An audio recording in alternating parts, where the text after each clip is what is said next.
নমস্কার বন্ধুরা, সবাই কেমন আছেন? আশা করি সবাই ভালো আছেন। আর ভগবান কি পায় আপনাদের আশীর্বাদ দোয়ায় তো আমিও ভালো আছি। আর এভরিডে চ্যানেলে আপনাদের সবাইকে স্বাগতম। তো দেখেন, সকালবেলা রোদ দেখে কতগুলি কাপড় চোপড় ধুয়ে দিয়েছি। তো চাদর হইতে সব কিছু ধুয়ে দেওয়া হয়েছে, তার সাথে ছেলের স্কুল ড্রেস। আর এখন মেঘ করে আসছে। তো এখন কি করব? এই মেঘ, এই রোদ্দুর, তো বৃষ্টি নামলে সব আবার ঘরে নিয়ে যেতে হবে। তো সকাল সকাল দেখুন। তো বন্ধুরা, আপনাদের সাথে কথা বলে তো নিচে চলে গিয়েছিলাম। নিচে গিয়ে একটা কাজ করেছি, সেটা হচ্ছে আমার ননদের একটা মেক্সি ছিল, তো ওইটাকে কাটিং করলাম, করে ওইটাকে সেলাই করে তারপরে এখন প্রায় 12টা বাজে, 12টার উপরে বাজে। তো বাজার এসেছে, তো আজকে শুক্রবার ছিল, তো তো দোকানের কাজ করবার চাপটা বেশি ছিল, যার কারণে আমার দেবর আসতে দেরি করেছে, তো বাজারটাও আসতে দেরি করে।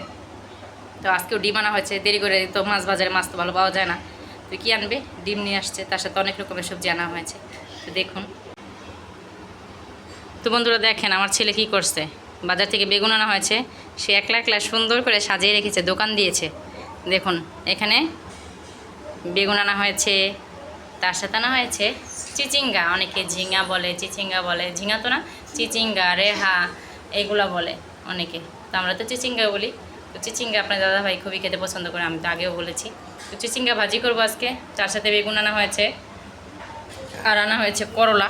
তো গরমের মধ্যে তো করলা খেতে দারুণ লাগে, করলার ডাল রান্না করলে কিন্তু আরও ভালো লাগে। তো করলার ডাল আপনাদের দাদা ভাইয়ের আর হচ্ছে আমার দেওর, ওরা কেউই অতটা ভালো খেতে পছন্দ করে না, তাছাড়া আমরা মহিলারা খুবই পছন্দ করি তেঁতুর ডাল। আর করলা ভাজিটাও খুবই মজা লাগে, করলা ভাজি করলে বাসা সবাই খায়, সবাই পছন্দ করে। তার সাথে করলা কিন্তু চচ্চড়ি খেলে আরও মজা লাগে। তো বাড়িতে গেলে আমার মা চচ্চড়ি করে করলা, তো করলা চচ্চড়ি খেতে কিন্তু আমার কাছে দারুণ লাগে। তো বাড়িতে গেলে মা করে, আমি বলি চচ্চড়ি করতে। তার সাথে এখানে লতি আনা হয়েছে। তো লতি এখন তো এমনই লতি পাওয়া যায়, দেশি লতি খুব কম পাওয়া যায়, দেশি লতি তেমন একটা পাওয়া যায় না, এগুলো হাইব্রিডের লতি, কী আর করার। ওখানে ধনিয়া পাতা, আর এখানে লতি, করলা। তো লতি বাসে তো অনেক সময় লেগে যাবে, তো লতি তো আজকে রান্না করা যাবে না, আজকে রান্না করব বেগুন ভাজা করব। তো মা হচ্ছে বেগুন ভাজা খেতে খুবই পছন্দ করে, তো কীভাবে গোল গোল করে কেটে নেব, আর লবণ হলুদ মরিচের গুঁড়ো দিয়ে ভাজি করব। আর এটাও আজকে ভাজা করব চিচিঙ্গা।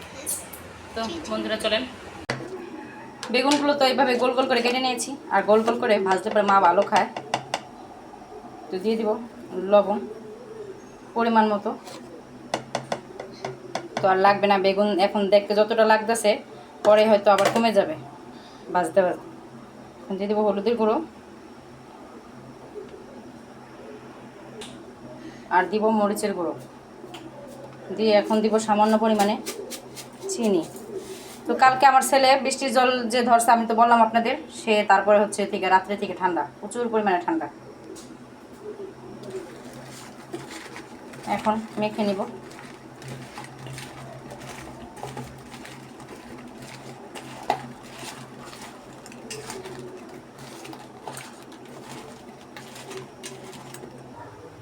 এদিকে তো কড়াইতে তেল দিয়ে দিয়েছি, এখন বেগুনগুলোকে দিয়ে দেব।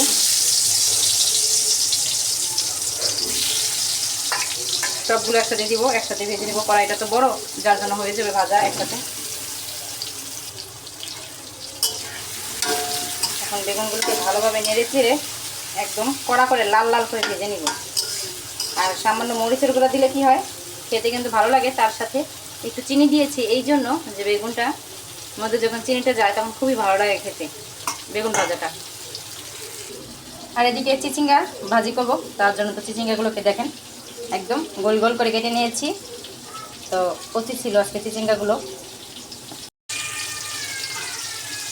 বেগুন ভাজা তো হয়ে গেছে, বেগুনটাকে একদম এপিট এপিট করে লাল লাল করে ভেজে নিয়েছি। দেখুন কত সুন্দর ভাজা হয়েছে, আর কালার আসছে খুব সুন্দর একটা। এখন নামিয়ে তারপর হচ্ছে চিচিঙ্গা ভাজা করব। তো চিচিঙ্গা ভাজার মধ্যে শুকনো মরিচ ফোড়ন আর সরিষা ফোড়ন দিয়ে চিচিঙ্গা ভাজা করব। বেগুন ভাজা তো নামিয়ে নিয়েছি, এখন ভাজা করব হচ্ছে চিচিঙ্গা। তো এই তেলের মধ্যে আর একটু তেল দিয়ে দিয়েছি, তার সাথে শুকনো মরিচ দিয়েছি, আর এখন দিলাম সরিষা। তো সরিষা ফোড়ন দিলে তো সারা বাড়ি একাকার হয়ে যায়, তো জালটা একদম কমিয়ে দিয়েছি, যার জন্য আর ছিটলো না। না হলে কি হয়, পুরোটা ছিটে তো একদম একাকার হয়ে যায়। চামচের সাহায্যে একটু ঘষে দিলাম আমি, তাহলে সরিষা থেকে সুন্দর একটা ঘ্রাণ বের হয়। এখন দেবো চিচিঙ্গাগুলোকে।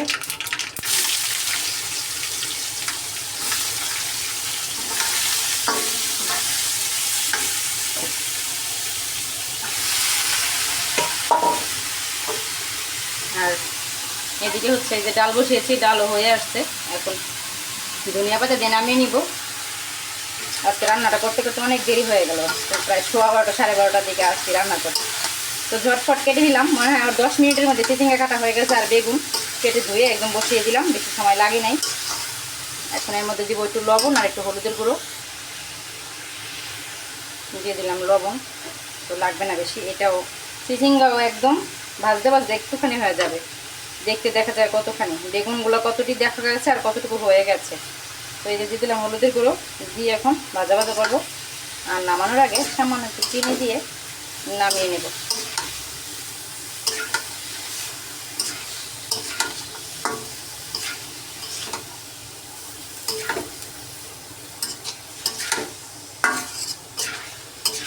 এখন এটা ভাজা হোক। এটা ভাজা হতে প্রায় অনেকটাই সময় লেগে যাবে, আস্তে আস্তে ভাজা হতে থাকুক। আর এদিকে ডিমগুলোকে সেদ্ধ করে নিয়েছি।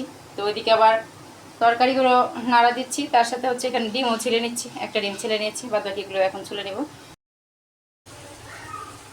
আপনাদের বলেছিলাম না চিচিঙ্গা ভাজি করতে করতে কতটুকু হয়ে যায় ভাজতে ভাজতে। দেখেন ভাজি করতে করতে একদম একটুখানি হয়ে গেছে, কতগুলা তার মধ্যে দেখেন দেখা যাবে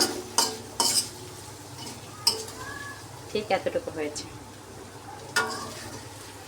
এখন নামিয়ে নেব। আর চিচিঙ্গা ভাজিতে বেশি তেল লাগে না, অল্প তেলে হয়ে যায়।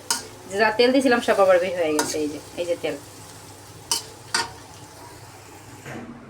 তো চিচিঙ্গা ভাজি নামিয়ে নিয়েছি, তার সাথে ডিমও তো ছুলে নিয়েছি। আর এখানে দেখতে পাচ্ছেন অর্ধেক করা ডিম। তো আমার ছেলে এইভাবে ডিম ভাজা দিলে কিন্তু খুবই পছন্দ করে খেতে, তো এইভাবে ভাজা পছন্দ করে। আর এদিকে হচ্ছে আলু, ডিমের জন্য আলু কেটে নিয়েছি। এদিকে এটা ভাজি করতে করতে আমি এগুলো কিন্তু কেটে নিয়েছি। আর এই যে পেঁয়াজ কুচি, পেঁয়াজটাকে বেটে দেবো ডিমের মধ্যে আজকে।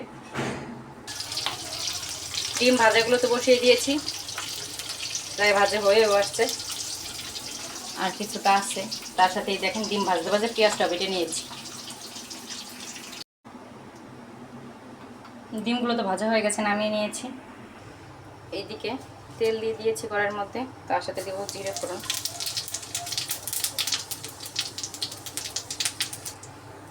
এখন কেটে রাখা আলুগুলোকে দিয়ে দিব।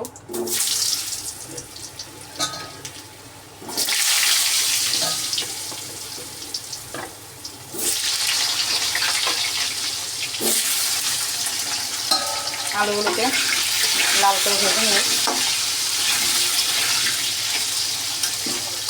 একটু লবণ আর একটু হলুদের গুঁড়ো দিব আলুর মধ্যে। আলুগুলোকে তো লাল করে ভেজে নিয়েছি। এখন আমি দিয়ে দেব পেঁয়াজ আর জিরে বাটা।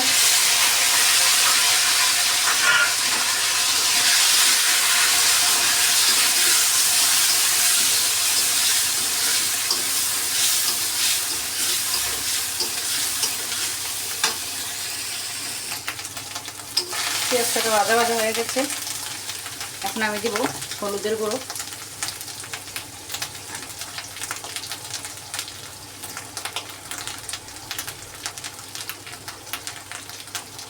আর দিব মরিচের গুঁড়ো।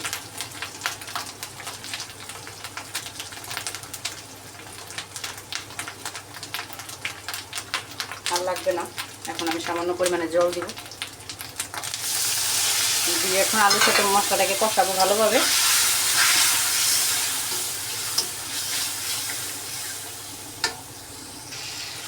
এখন দিব লবণ,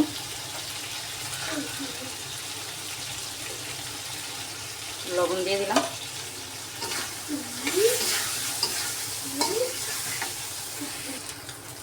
মশলাটা তো কষানো হয়ে গেছে, এখন জল দিয়ে দিব। জল দেওয়া হয়ে গেছে, ফুটুর ফুটে ডিমগুলোকে দিয়ে দিব। ডিমের ঝোল তো রান্না হয়ে গেছে, আমি এর মধ্যে ধনিয়া পাতা দিয়ে দিয়েছি। এখন নামিয়ে নেব। তার সাথে যে কড়াইয়ের যে হাল দেখতে পাচ্ছেন, এটা হচ্ছে আমি ঢেকে দিয়েছিলাম, ঢেকে দেওয়ার পরে এইরকম অবস্থা হয়েছে। নামিয়ে নিয়েছি ডিমের ঝোল। তো বন্ধুরা, আজকের রান্নাবান্না কেমন হয়েছে সবাই অবশ্যই কমেন্টে জানাবেন। তো আপনাদের একটা কমেন্ট আমার মনোবল বাড়ায়। আর কাজ করার প্রতি একটা আগ্রহী জাগায়। তার সাথে একটা লাইক দিয়ে আমার পাশে থাকবেন সবাই। আর সবাই থাকলে ভালো থাকেন, সুস্থ থাকেন।